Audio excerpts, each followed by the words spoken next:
Ano yung pinakamatindi? Ito yung pinakamatindi na talagang pumutok ito dati, yung mabahong hininga.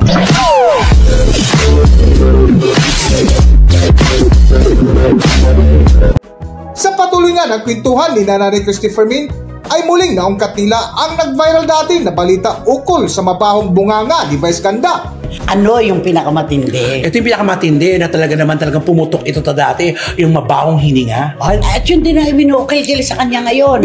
Alam mo, ito na nga yung talagang recycle talaga lahat na mga pambubusga sa kanya. Kung di pa mabaho ang hininga mo, sabi niya masama ang bunganga mo, kaya mabaho ang hininga mo. Yung mabahong hininga na yan, alam mo, meron silang ibinibintang sa akin. Ako daw ang nagsimula niyan. Alam mo, napupunta pa lang kami doon sa comedy bar. Yun na ang kwentuhan sa inyo. Diba? Correct. Hindi, at saka alam mo, pag napapanood natin noon yan, si Vice, diba, pag tinatawag na siya, pag umakyat na siya doon, diba sila ni Chocolate, sila ni diba, pag umakyat na siya, tumatakip kagad sila ng bibig. Lahat sila. Biruan nila yun. Half-men. Sabi niya, running joke kasi yan. Ayan na siya, tawagin natin si Vice Ganda. Gaganon ka agad sila lahat.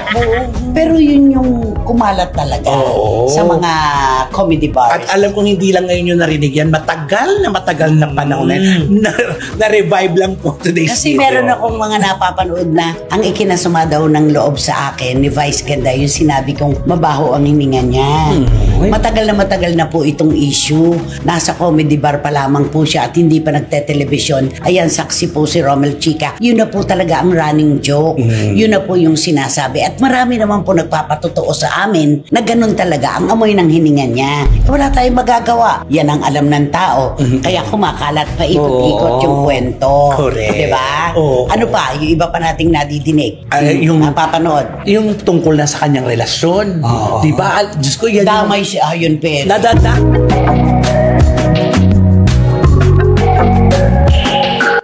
Sa kwento na ibinahagi ni Nanay Christy ukol sa mga kilalang personalidad na nadamay sa kabastusan ni Vice Ganda na pati ang kanyang asawa na si Ayon Perez ay nadamay din.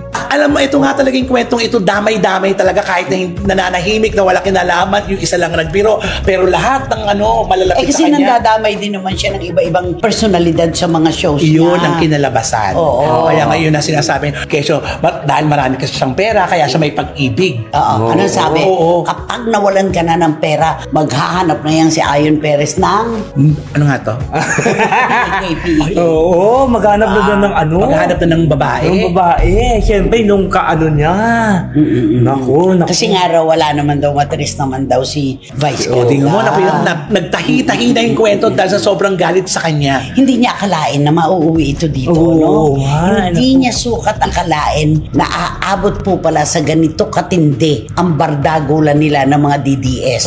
Na nauunawaan naman natin. Kasi ganito lang yan Sino ba umutot? Ayan. Sino ba talaga? Ano ba nauna? Itlog o manok? Ayan. Diba? Ikaw ang nauna Yung, kumbaga, kaya ikaw ang pinasadahan ngayon. Diba